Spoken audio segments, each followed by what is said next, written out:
Let's talk about the top 10 complaints that clients have about estate sale companies. And I think this is going to be kind of eye opening, and why we desperately need the certification of fiduciary, the certified fiduciary duty certification within the estate sale industry, and why I'm doing it. Because these are all things that are 100% in companies' control.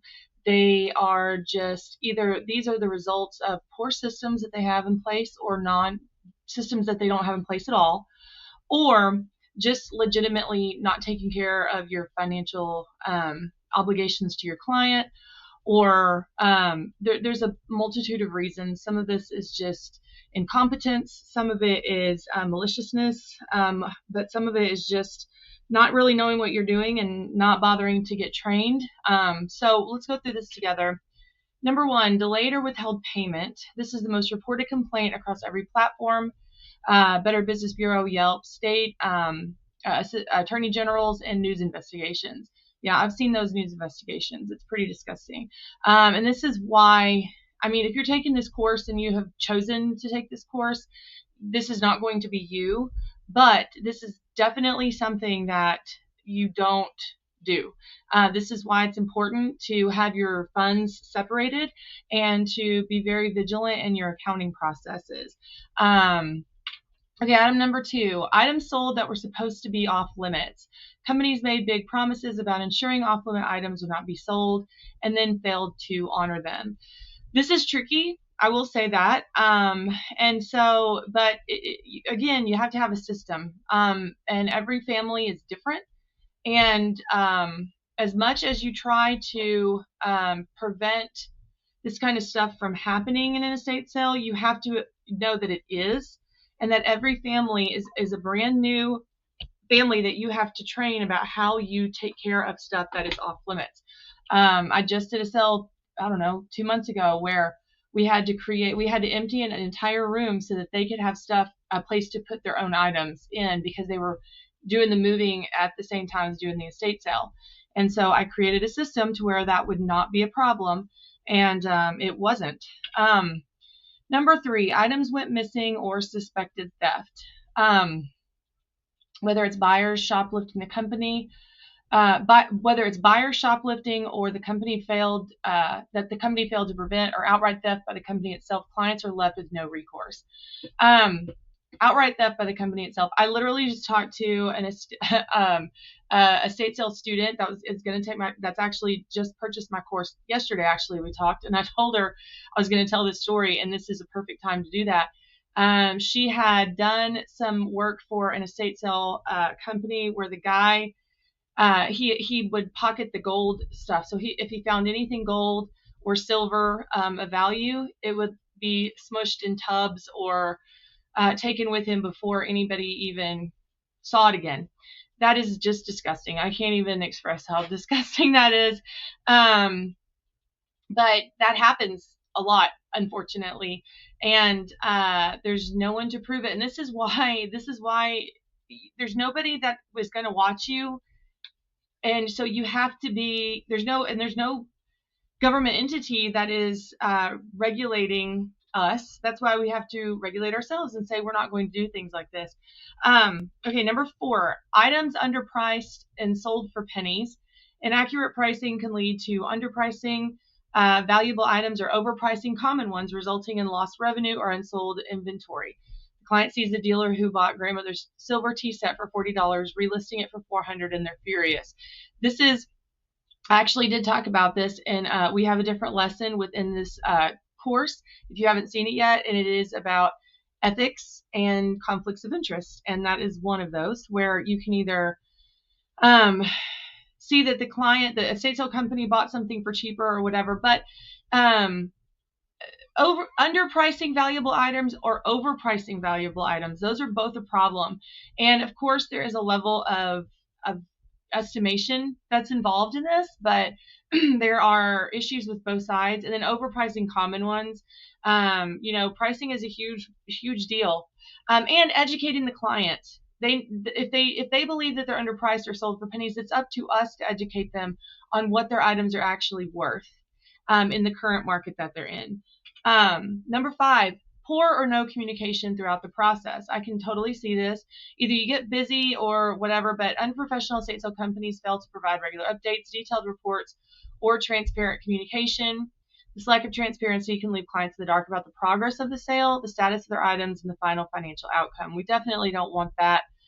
This kind of makes me want to do another video on client customer service, so that we can talk about how often should you be talking to the client during the process. And it's definitely better to over communicate than to under communicate. Number 6, hidden fees that appeared after the sale. If the contract is for 40% commission plus labor expenses, I couldn't even imagine, like 40% commission plus labor expenses. 40% commission is your labor expenses. There may be very little or no revenue left to distribute after the sale. I see this a lot. Like I have to admit, I see estate sale companies post in different groups, Facebook groups and stuff. And I'm actually quite shocked at how high the revenue, the commission or the payouts are compared to what the clients get. If I get more than the clients do, I have a huge problem with that. So clients sign up believing they'll pay one commission rate and receive a settlement statement loaded with deductions they never agreed to. So this is very easily resolved by having a good contract and a written contract. Oh, number 7, no written contract. Any reputable estate sale company will provide a written detailed agreement outlining responsibilities, commission rates, sale timelines, and payment terms. Even if it's your first one, you should have some type of written agreement. And after your first one, you should absolutely have a written agreement. That's the easiest thing in the world to do, is to get a written agreement. Okay, number 8 this is a real problem: inadequate advertising or low buyer turnout. An unprofessional estate sale company may not have the necessary expertise or resources to market and promote the sale effectively. This can result in low attendance and limited exposure, ultimately leading to reduced sales and lower returns. Hiring a company that skimps on advertising or does not do a good job setting up a sale could lead to dramatically lower results than hiring a company who does a better job and gets more things sold at a higher price. 100%. And I'm just going to tell you right now that there will be some videos that we will be doing. I will be doing with a friend that I have met that lives in Florida, who is creating a system that's going to make marketing and targeting buyers so much better for us. This is a problem, and especially if you're a new company. Right now, so much of what we do is dependent on estatesales.net, estatesales.org, and signs, but also having a social media following, which takes a lot of time. So the newer people can do a sale. The issue isn't whether somebody can do a sale, okay? It's whether they can do a sale well. And that's really what this is about. It's an unprofessional estate sale company or a new estate sale company that is marketing themselves as something that they can't do because they don't have the skill set or the ability to do it well. And this is becoming a huge problem across the industry, and it's because we have terrible resources available to us about how to do some of these things, and we're not learning better ways to market for our sales. And this is something we can absolutely control. I think there's been a lot of attitude in the past about, well, you do the best you can, and if you have a low turnout, it's not your fault. Well, yes, maybe in the past that's been true, but the minute that you realize that you can control some of these things and you're not doing it, then it becomes an issue with unethical practices to clients. Because if you're promising something and you don't do that, and you could, that's an issue. And I think this is going to be something that's going to be a huge topic of conversation. Number 9, unprofessional staff and poor conduct at the sale. Clients feel embarrassed when word gets back that their sale was badly run. I'll tell you right now, I get shopped all the time, not shopped intentionally, but family members, people that knew the people, they'll come into my sales all the time because I hear, and then the clients will call me and go, oh my gosh, mom's pastor just came in. They said that you guys are doing such a great job. There's so many people inside. Everything looks so organized. Everything looks so good.